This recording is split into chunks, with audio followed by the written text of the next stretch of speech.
Assalamualaikum warahmatullahi wabarakatuh. Pada kesempatan kali ini, kelompok saya yang beranggotakan saya sendiri atas nama Zahra Rifani Latifah, NIM 201200432, dan rekan saya yang bernama Yusril Anwar dengan NIM 201200430 akan menjelaskan sedikit penjelasan atau hal-hal yang perlu diketahui mengenai sholat. Sholat sendiri merupakan suatu kewajiban bagi seorang muslim, karena sholat adalah perintah mutlak yang diturunkan oleh Allah kepada Nabi Muhammad dan diperintahkan Nabi Muhammad kepada kita semua sebagai kaumnya untuk melaksanakan perintah dari Allah. Selain itu, sholat sendiri merupakan bentuk rasa syukur, bentuk komunikasi antara hamba dengan Tuhannya. Bentuk ibadah yang harus dilakukan seorang hamba untuk menyembah Tuhannya sebagai rasa syukur atas penciptaan yang diciptakan oleh Tuhannya, yaitu Allah Subhanahu wa Ta'ala. Dalam mendefinisikan kata sholat sendiri, banyak ulama yang memiliki berbagai pendapat yang berbeda-beda. Seperti Imam Rafi'i mendefinisikan kata sholat secara bahasa yang berarti doa, sedangkan secara istilah, beliau mendefinisikan sholat adalah ucapan dan pekerjaan yang dimulai dengan takbiratul ihram dan diakhiri dengan salam sesuai dengan prosedur-prosedur yang telah ditentukan. Di sini saya akan menarik kesimpulan bahwa sholat adalah serangkaian ibadah yang meliputi doa dan pergerakan tubuh atau kegiatan sesuai dengan aturan-aturan yang ditetapkan oleh Allah, yang dimulai dari takbiratul ihram dan diakhiri dengan salam.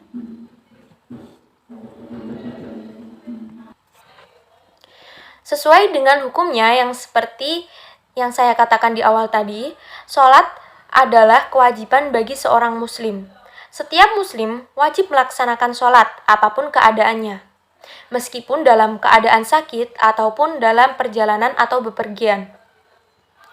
Bahkan, sholat tetap diwajibkan ketika seseorang hampir sakaratul maut ataupun sudah lumpuh sekalipun. Selama masih ada tanggungan dan dapat mengerjakannya, tetap masih diberikan kewajiban untuk menunaikan sholat. Meskipun seperti itu, Islam sendiri tidak mempersulit para pemeluknya. Dalam pengerjaan sholatnya pun tetap memiliki tingkatan rukhsah atau keringanan bagi orang yang sedang sakit atau dalam perjalanan. Kita beralih pada poin yang kedua, yaitu jenis-jenis sholat. Dari jenisnya sendiri, sholat dapat dibagi menjadi dua macam, yaitu yang pertama adalah sholat wajib atau sholat fardu, dan yang kedua adalah sholat sunnah atau sholat anjuran. Sholat fardu sendiri adalah sholat yang wajib ditunaikan seorang muslim 5 kali dalam sehari, sesuai dengan waktu yang telah ditentukan sesuai Al-Quran dan Al-Hadis. Seperti yang telah kita ketahui, macam-macam sholat fardu ada 5 sesuai dengan waktu yang telah ditentukan. Yang pertama adalah sholat zuhur. Sholat yang pertama adalah sholat zuhur. Waktu sholatnya dimulai dari tergelincirnya matahari hingga bayangan suatu benda sama dengan benda aslinya setelah tergelincirnya matahari. Nah, sekarang mengapa sholat zuhur dijadikan sholat yang pertama? Di sini banyak ulama yang meneladani sikap-sikap ulama terdahulu seperti Imam Syafi'i dan juga ulama salafiyah yang mengurutkan sholat dari sholat zuhur karena mengikuti malaikat Jibril ketika menjadi imam Nabi Muhammad dan memulainya dengan sholat zuhur. Sholat zuhur terdiri dari 4 rakaat. Dan yang kedua adalah sholat asar. Kedua, sholat asar adalah sholat yang dilaksanakan ketika bertambahnya bayangan 2 kali lebih panjang daripada benda aslinya setelah tergelincirnya matahari. Sholat ini berjumlah 4 rakaat dan waktu berakhirnya sholat asar, yaitu ketika terbenamnya matahari. Dan yang ketiga adalah sholat maghrib. Sholat maghrib terdiri dari 3 rakaat.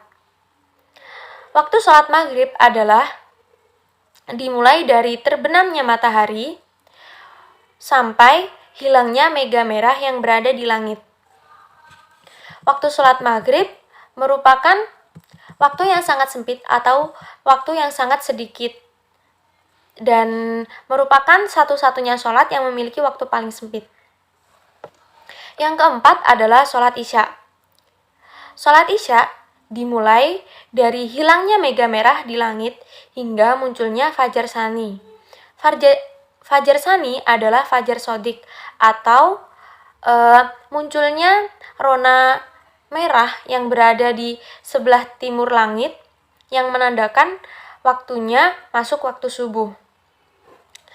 Dan sholat yang kelima atau yang terakhir adalah sholat subuh. Sholat subuh adalah sholat yang dikerjakan ketika munculnya fajar sani atau fajar sodik dan berakhir ketika temaram atau terbitnya matahari. Sholat subuh terdiri dari 2 rakaat. Dan kita beralih pada poin yang ketiga, yaitu sholat dan rukunnya.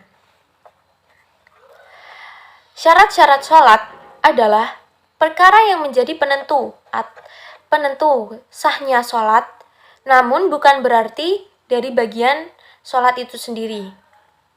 Syarat ini harus ada sebelum dan sampai sholat selesai dikerjakan. Syarat-syarat sholat sendiri terdiri dari 2 jenis. Yang pertama adalah syarat wajib dan syarat sahnya sholat. Yang pertama adalah syarat wajibnya sholat. Syarat wajibnya ialah syarat-syarat yang jika semuanya terdapat pada diri seseorang, maka wajib baginya untuk melaksanakan sholat.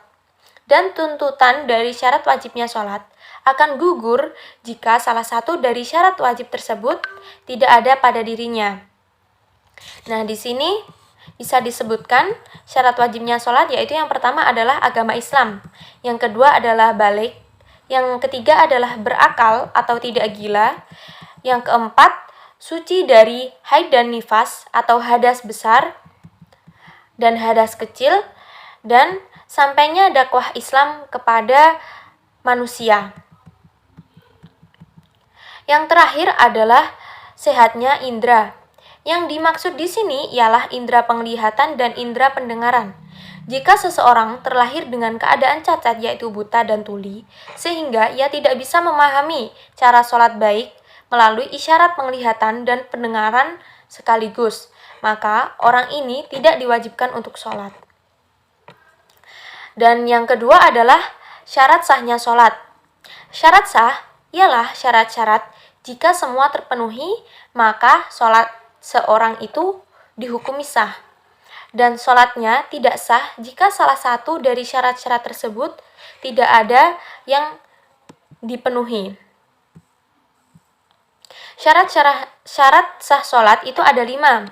Yang pertama adalah mengetahui waktunya masuk sholat, mengetahui waktu masuknya sholat. Dan yang kedua adalah menghadap kiblat. Yang ketiga, menutup aurat.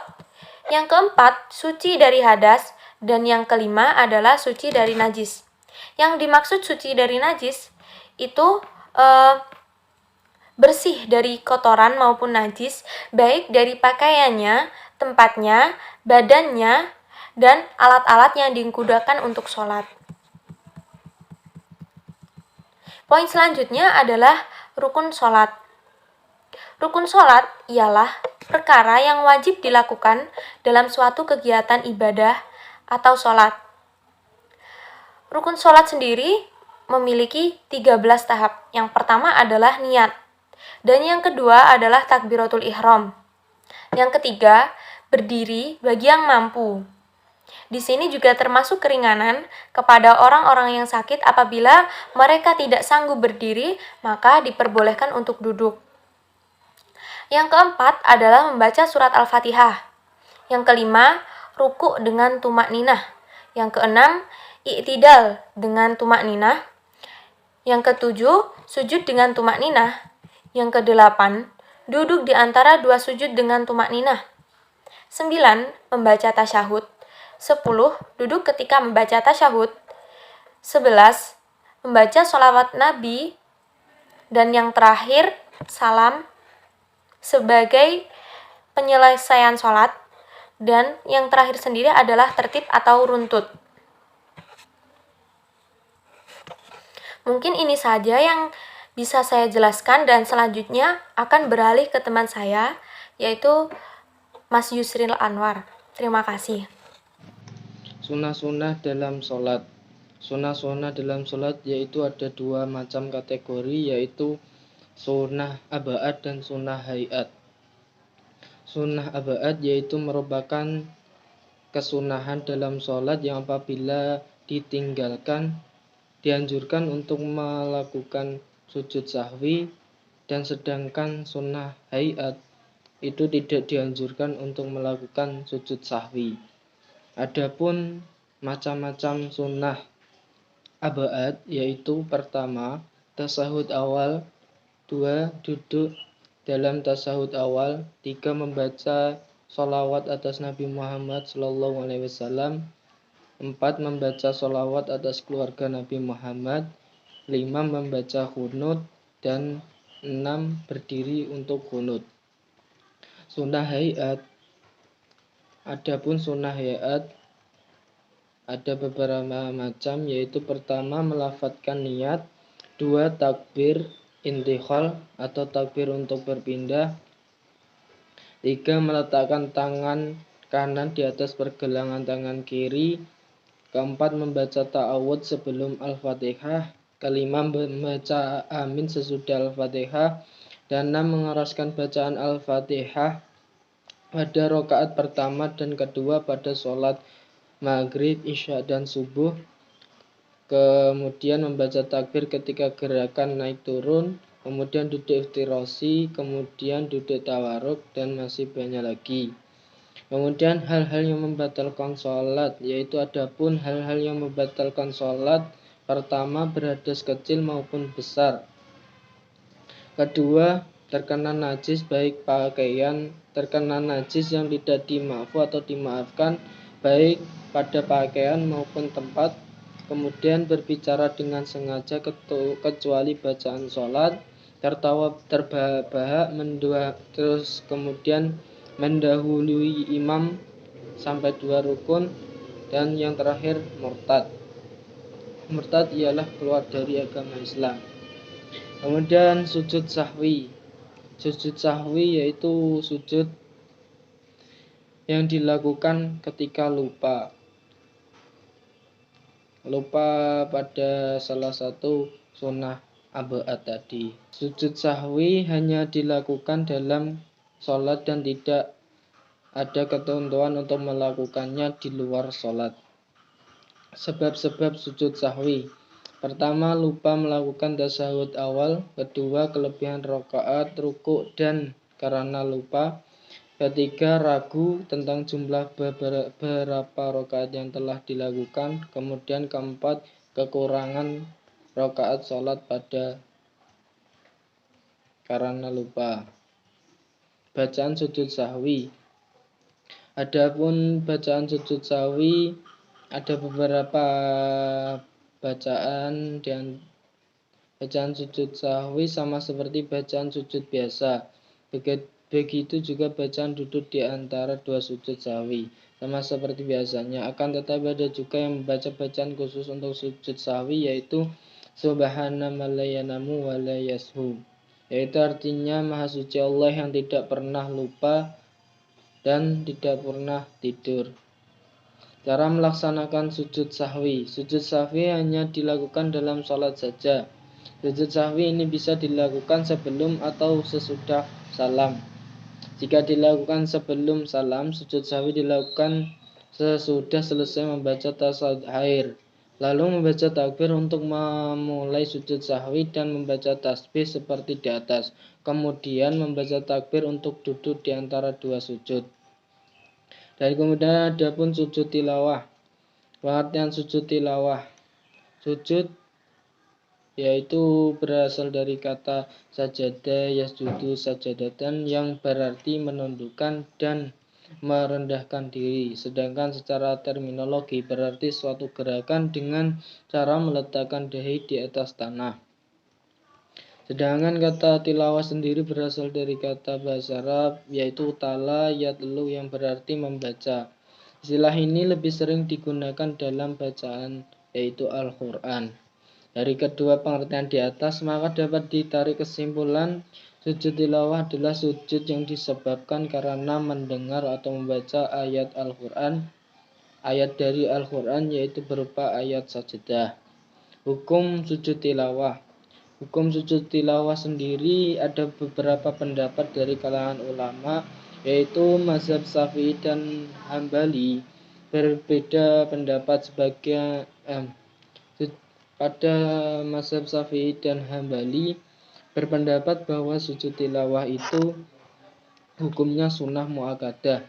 Sedangkan para ulama mazhab Maliki berbeda pendapat. Ada yang mengatakan bahwa sujud tilawah itu hukumnya sunnah dan sunnah yang bukan muakkadah, dan sebagian lainnya mengatakan fadilah atau keutamaan. Dan hanya mazhab Hanafi saja yang mengatakan bahwa sujud tilawah hukumnya wajib. Dan mereka berlandaskan sabda Nabi Muhammad SAW yaitu sujud itu wajib bagi mereka yang mendengarnya. Sebab-sebab sujud tilawah yaitu seperti mendengar ayat sajadah dalam Al-Quran yaitu surat Al-A'raf ayat 7, surat Al-A'raf ayat 13, surat Al-Nahl ayat 16, surat Al-Isra ayat 17, dan masih banyak lagi. Bacaan sujud tilawah yaitu pada hadis Nabi Muhammad SAW ada satu riwayat mengenai bacaan sujud tilawah ini, yaitu hadis yang meriwayatkan oleh Aisyah radhiyallahu anha. Ia berkata, karena Nabi SAW yakul fi sajadil wal Qur'ani bilail sajada wajhiya lilladzi khalaqahu wa saqa wa sam'ahu rahu Ahad, Abu Dawud wa Nasa'i wa Tirmidzi. Artinya yaitu pada suatu malam ketika dalam sujud tilawah karena membaca ayat sajadah dalam Al-Quran mengucapkan wajahku sujud kepada Tuhan yang menjadikannya dan yang membuka pendengaran dan penglihatannya dengan daya dan kekuatannya.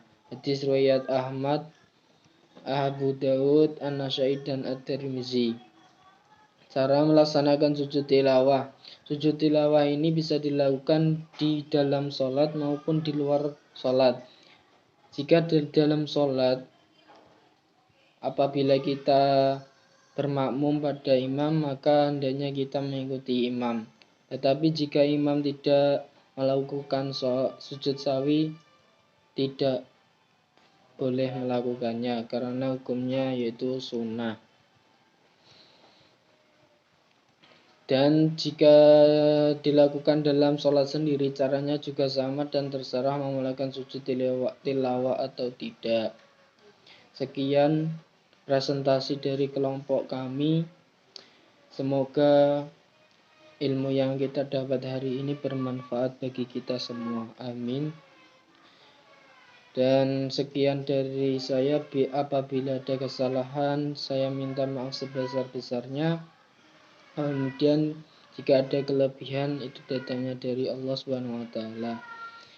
Billahi taufiq wal hidayah. Wassalamualaikum warahmatullahi wabarakatuh.